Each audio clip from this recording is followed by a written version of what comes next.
Abdul Abbas Al-Mursi berkata kepada halayak ramai, kalaulah aku sempat lupa dengan Nabi Muhammad SAW, lahzatan, walau sejenak saja aku terlepas dari mengingat Nabi, terlepas dari hubungan Nabi, maka ada tu minal muslimin, aku bukan lagi orang Islam. Yang tak dipecat itu kan Nabi ya. Kalau Nabi tak bisa dipecat, Allah angkat selama-lamanya sampai dia meninggal. Tapi kalau kewalian bisa dipecat, apalagi wali boleh.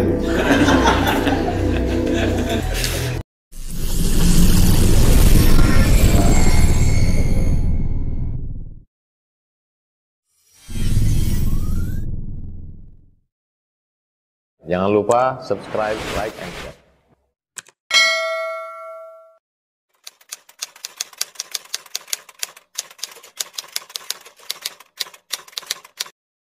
Tidak lain untuk melanjutkan mukaddimah daripada kitab Al-Hikam ini ya. Ada sesuatu yang ingin masih sampaikan, yakni tentang biografi pengarang kitab Al-Hikam. Itu perlu biar kita kenal siapa pengarang kitab Al-Hikam ya. Untuk mengenal orang itu perlu, apalagi mengenal orang-orang yang saleh. Tazkurus salihin tanzilur rahmah, menyebut orang saleh itu turun rahmat dari Allah SWT. Nah, orang saleh itu siapa? Orang yang sudah baik zahir batin. Yang disebut orang yang saleh itu yang kita sebut di dalam salat, assalamu alayna wa ala ibadillahis shalihin. Salam kepada kami dan juga salam kepada hamba-hamba Allah yang saleh.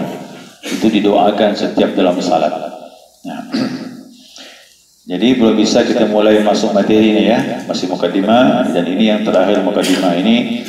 Wa amma turjumatus syekhi, nah, adapun penjelasan tentang syekh ya, pengarang dari kitab Al-Hikam. Tak kenal maka tak sayang, kenal dulu siapa beliau ini. Ya, kita berusaha untuk mengetahui pengarang kitab ini. Nah, jadi kita lihat kelebihan-kelebihannya, nanti akan timbul haibah, kekaguman. Ya, akan membesarkan orang-orang yang saleh di sisi Allah Subhanahu wa taala. Wa amma turjumatus syekh fa huwa Syekh al-Imam Tajuddin. Tajuddin ini gelar ya, bukan nama.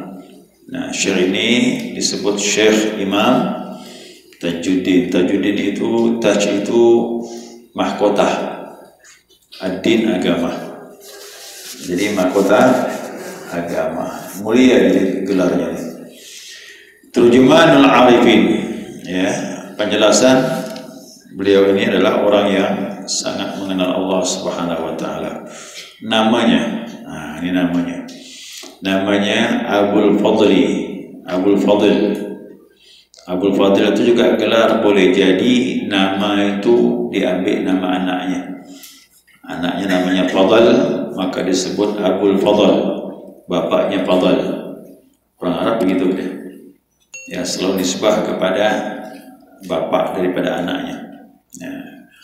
Abul Fadl gelarnya, mungkin nama anaknya Fadl, bapaknya Fadl, namanya Ahmad bin Muhammad bin Abdul Karim bin Abdurrahman bin Abdullah bin Ahmad bin Isa ibn al-Husaini bin Atta'illah. Jadi Atta'illah itu jauh kakek yang keberapa tu? Tapi dinisbahkan kepada namanya. Pengarang kitab Hikam Syekh Atta'illah, kata orang gitu. Padahal Atta'illah itu jauh. Namanya sebenarnya Ahmad. Nah, berkah nama Ahmad ni. Ya, pakai bawa kasidah. Nah, jadi namanya Ahmad bin Muhammad, bapaknya Muhammad, kakeknya Abdul Karim, moyangnya Abdurrahman, terus ke atas lagi Abdullah, terus Ahmad, kemudian Isa, kemudian Husain, kemudian baru Ibnu Atta'illah. Ya, jauh sekali. Biasa juga kita, Imam Syafi'i siapa nama? Muhammad bin Idris Asy-Syafi'i. Syafi'i itu kakeknya, tapi lebih kesohor, masyhur dengan nama kakeknya, Imam Syafi'i. Begitu aja. Kemudian al-judham min nasaban. Al-judham itu nisbah kepada nasabnya, mungkin dari suku ini ya, judham. Kemudian maliki madhaban, madhabnya maliki. Coba lihat ini. Jadi sebenarnya jangan lagi masalahkan masalah madhab, semuanya benar. Ini Imam Ibnu Athaillah ini madhabnya maliki, bisa sampai kepada derajat waliullah. Jadi fikih 4 mazhab itu semuanya benar. Bedanya masalah furu'iyah, masalah cabang, masalah sunnah-sunnah. Kata Syekh Abdul Qadir Jailani, buangkan di hatimu ta'assub kepada mazhab. Itu termasuk menghambat perjalananmu kepada Allah SWT. Jadi semuanya 4 mazhab itu betul, masing-masing dengan dalilnya. Ada yang pakai kunut, ada tak pakai kunut, kan gitu. Imam Maliki kunut, Imam Syafi'i pakai kunut, pun beda pula. Imam Syafi'i sesudah ruku, Imam Maliki sebelum ruku, beda lagi. Masing-masing ada dalil, ada sandarannya. Yang tak pakai kunut, mereka berpendapat kunut itu kalau ada musibah. Kalau tak ada musibah, tak perlu kunut, namanya kunut nazilah. Begitulah. Jadi sekarang kita masuk bab mengenai madhab ini. Ternyata Ibnu Athaillah Sakandari ini madhabnya Maliki, ikut kepada Imam Malik. Masya Allah. Ya. Kemudian Al-Iskandari Daran, dia tinggal di Iskandaria, Mesir. Ya, Iskandari. Kemudian Al-Qarafi Mazaran, kuburannya di Qarafi. Daerah situ lah, daerah Iskandaria itu nama daerah Qarafi, di sana makamnya. Nah kemudian wasufi haqiqatan, jadi hakikat dirinya sufi sejati. Ini sufi sejati ini.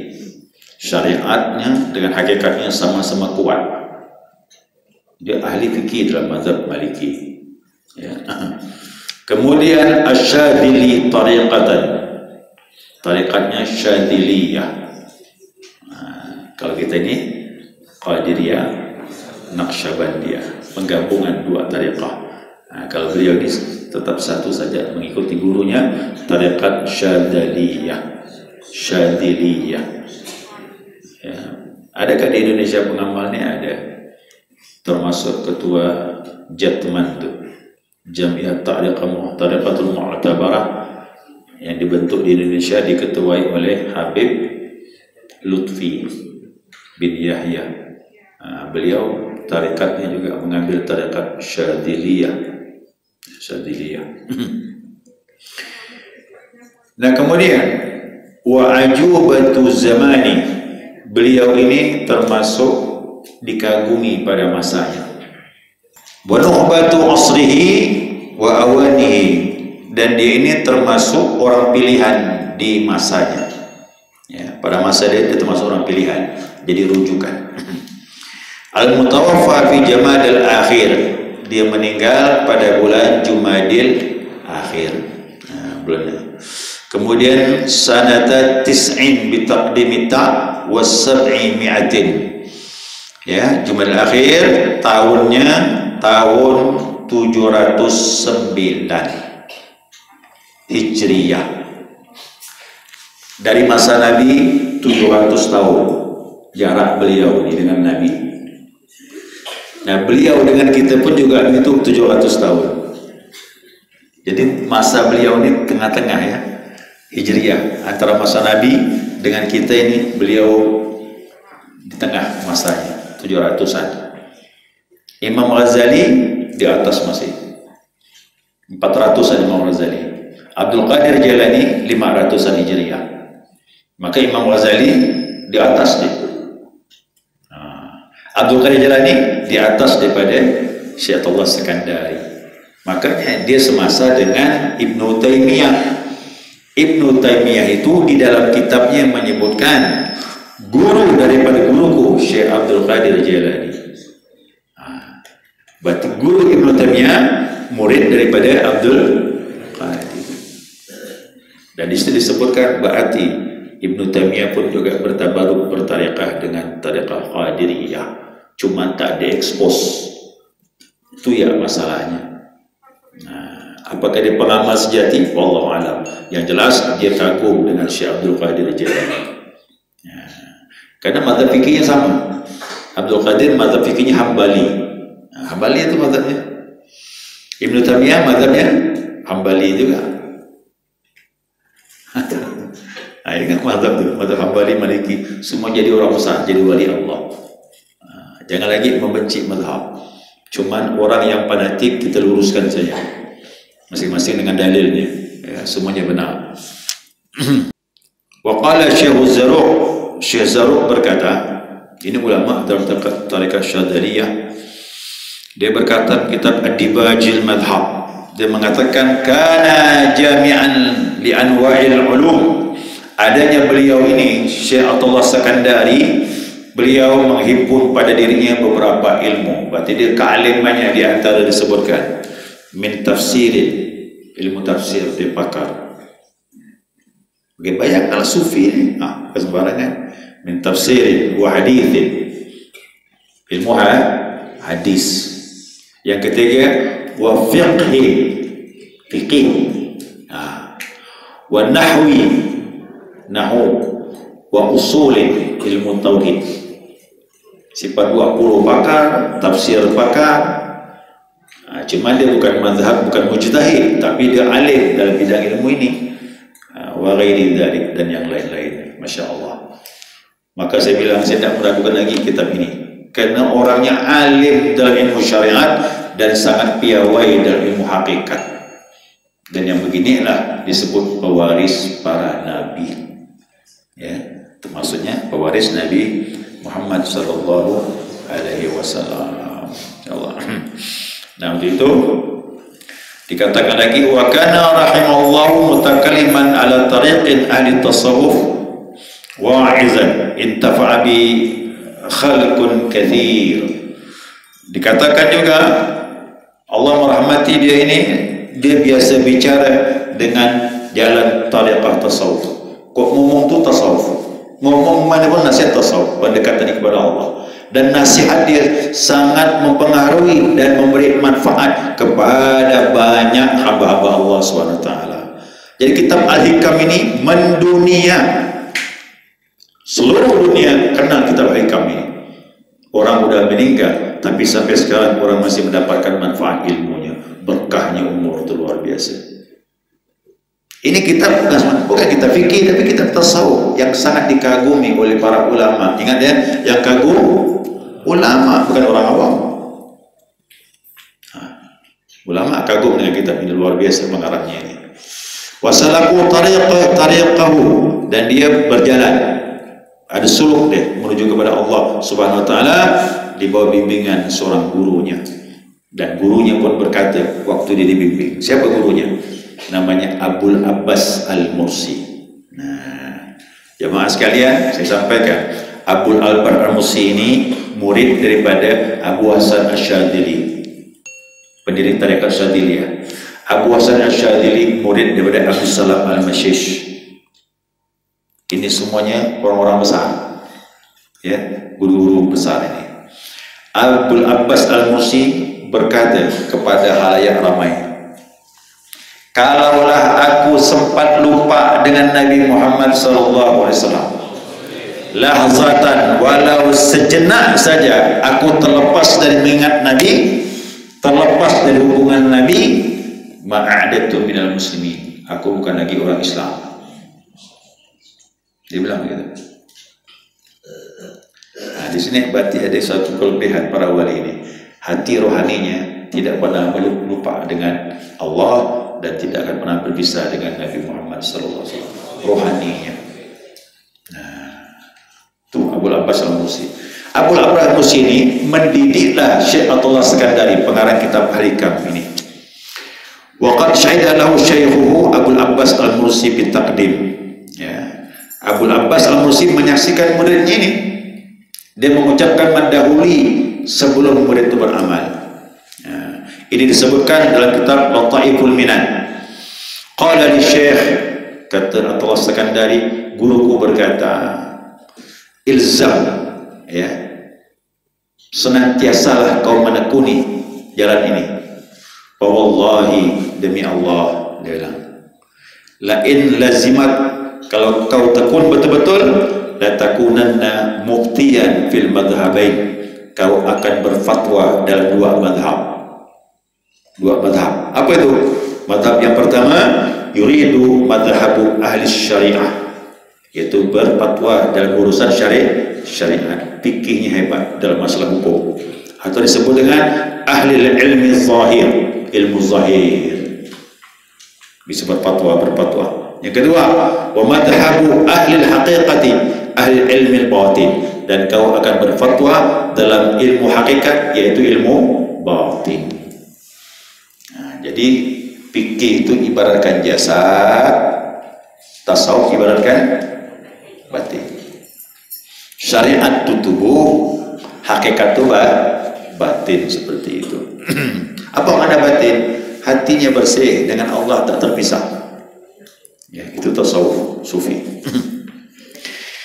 Nah, kemudian wa madhabu ahli haqiqah, ahli ilmi al-batin, wa qala fihi aidan, dan gurunya juga berkata dalam riwayat yang lain, wallahi, demi Allah, la yamutu hadha syabbu, di pemuda ini tidak akan meninggal, hatta yakunu da'iyan yad'u ila Allah, sehingga dia nanti akan menyeru orang-orang ke jalan Allah Subhanahu wa taala.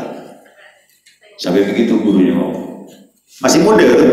Ini pemuda ini tak akan meninggal kecuali nanti dia akan menyeru orang-orang ke jalan Allah Subhanahu wa taala. Dan gurunya berkata lagi, wallahi la yakunna laka sya'nun azim, demi Allah kau akan menjadi besar urusan pada dirimu untuk agama Allah. Dan seperti itu diucapkan sampai 3 kali. Fakana bihamdillah, maka puji syukur kepada Allah, mala ankaru, maka omongan itu tak bisa diingkari lagi, kenyataannya seperti itu. Nah, jadi guru-guru itu dapat tahu. Makanya kita kalau berguru dengan seorang mursyid, dia tahu mana murid-muridnya cikal bakal menggantikan dia. Nah, bukan berarti yang lain tak jadi juga, tapi ada yang menonjol yang bisa mewarisi ilmu gurunya. Kadang murid melejit daripada guru, itu tidak menutup kemungkinan. Ya. Seperti Syekh Abdul Qadir Jailani, guru sendiri yang ngomong. Syekh Ahmad Ad-Dabbas, guru sendiri ngomong, kau nanti suatu saat akan berkata, seluruh para wali, ya, kakiku akan berada di pundaknya. Abdul Qadir belum ngomong, tapi guru udah ngomong. Ya, seluruh para wali yang kakimu ada di pundak dia semua. Itu menunjukkan derajat seorang murid. Makanya janganlah heran, Syekh Abdul Qadir itu memang dia setiap pembahasan mutasawuf selalu diikutkan namanya Imam Junaid dan sebagainya. Itu kelebihan para aulia, mereka berada di bawah bimbingan Nabi Muhammad SAW. Pernah satu saat Abdul Qadir Jailani dididik dengan gurunya begitu keras dia. Setiap omongan guru kasar dengan dia. Ya. Sampai lewat di satu jembatan musim dingin, ditolak sama gurunya, jatuh ke sungai. Angin kuat, kedinginan aja. Naiklah dia dari sungai itu. Sampai 3 kali ditolak gurunya ke sungai. Si murid-murid yang lain berkata, udahlah, lebih baik kau keluar ya lah dari kumpulan ini. Guru sudah benci betul dengan kau. Kawan-kawan yang ngomong seperti itu, teman-teman seperguruan, ada dia tegak ikut terus. Sekian bulan, masuk sekian tahun, makin nampak kelebihannya. Makanya Ahmad Ad-Dabbas ngomong dengan murid yang lain, kau ingat yang aku marah dengan dia, kasar dengan dia, perlakuan yang tak pantas kepada dia, aku tuh mau tahu dia itu seperti gunung. Seperti gunung. kokoh. Kita kalau ditolak sama guru tak belajar lagi dah. Apalagi ke sungai. Ya. Guru buat begitu kerana keingintahuannya. Sekuat mana pendirian murid itu, kokohnya. Dan dia bilang sama murid yang lain, dia seperti gunung. Aku lihat dia seperti gunung, sedikit pun tak beranjak. Dan ingat dia bilang, kakinya akan menginjak pundak para wali Allah. Di situ murid yang lain tertunduk semua. Guru ngomong seperti itu, sudah terbongkar rahasia dia sebelum dia nampak kelebihannya. Ini ilmu kewalian ini susah juga. Memang mau bersih hati. Kalau tak bersih hati payah. Ya. Jangankan ini, zaman Nabi pun wali itu ada yang dipecat. Ada yang dipecat kewalian, kata Nabi bilang. Mau tahu gimana? Dia jalan, wali Allah ini jalan, awan mengiringi dia. Kemana jalan awan mengiringi dia. Sayangnya Allah dengan dia. Udah seperti Nabi Muhammad SAW. Nabi waktu kecil kan, dinaungi awan waktu berdagang ke Syam bersama pamannya Abu Talib. Awan. Sampai pendeta dari kejauhan mandang, kemana awan ini bergerak? Dia lihatnya, rupanya menaungi seorang pemuda, yaitu Rasulullah SAW. Bizalalil ghamamah, disebutkan dalam Alkitab itu bizalalil ghamamah. Salah satu ciri-ciri Nabi akhir zaman, dia dinaungi awan kalau berjalan. Dan juga yang kedua, tak ada bayang-bayang. Nah, itu bingung tuh. Kalau kena matahari, tak muncul bayang-bayang Rasulullah itu. Itu disebutkan di dalam Alkitab, Taurat dan Injil itu, ciri-ciri Nabi akhir zaman. Nah, wali ini sudah sampai derajat wali, dia punya karamah dinaungi awan. Nah, dalam dia berjalan tadi ketemu dengan seorang pelacur. Bolehkah aku menemani kau? Kau siapa? Aku ini banyak maksiat. Disebutkan semua maksiatnya. Dah, jalan masing-masing ya, gitu. Tak mau dia. Dia menganggap lebih bersih. Apa yang terjadi kita Nabi Muhammad SAW? Ya, Nabi ceritakan itu awan berpindah kepada orang yang maksiat itu. Tidak lagi menaungi dia. Kenapa? Terbetik di hatinya lebih bersih. Bukan nyaman bersihkan hati itu. Ya. Jadi kalau kita belajar ilmu ini, merenung, banyak merenung ini. Karena kita koreksi dalam yang kita koreksi. Makanya ilmu hakikat itu koreksi dalam. Ilmu syariat itu ibadah. Bayangkan si merenung, ya Allah, langsung dipecat kewaliannya. Awan tak lagi menaungi dia. Pindah kepada orang yang maksiat tadi. Kenapa? Orang maksiat tadi ingin cari rahmat Allah, dekat orang yang saleh, minta petunjuk melalui orang-orang yang dekat dengan Allah. Tapi yang dekat dengan Allah ini merasa belum betul hatinya ini, belum bersih, merasa lebih baik, lebih bersih. Wa iyadzubillah. Yang tak dipecat itu kan Nabi ya. Nah, kok Nabi tak bisa dipecat, Allah angkat selama-lamanya sampai dia meninggal. Tapi kalau kewalian bisa dipecat. Apalagi wali murid. Lebih jauh lagi. Wali Allah bisa dipecat, masya Allah. Ya, ini. Di sinilah kita melihat bagaimana ilmu kewalian tidak ada kesombongan. Makin takut, makin dekat, makin takut. Imam Ghazali, ya Allah, ikhtim bi husnul khatimah. Ya Allah, tutuplah aku dengan husnul khatimah, kata dia. Padahal udah dekat sama Allah. Nah, kok kita ini yang seheran. Kok begitu dah husnul khatimah? Dia biasa saja. Wali Allah minta husnul khatimah, masih ada kekhawatiran, masih takut dengan Allah. Semakin dekat semakin takut ya. Nah, itu. Baik jemaah sekalian, itu sekilas daripada Syekh Imam Athullah Sekandari. Tak berlebih-lebihan, maka kita ucapkan baca Al-Fatihah. Mudah-mudahan perjalanan kita mengkaji ilmu beliau ni diberkahi Allah Subhanahu wa taala.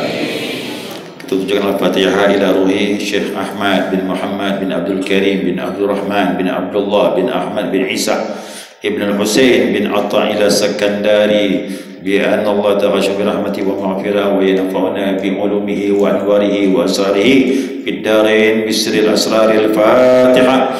A'udzu billahi minasyaitonir rajim. Bismillahirrahmanirrahim. Alhamdulillahi rabbil alamin arrahmanir rahim maliki yaumiddin.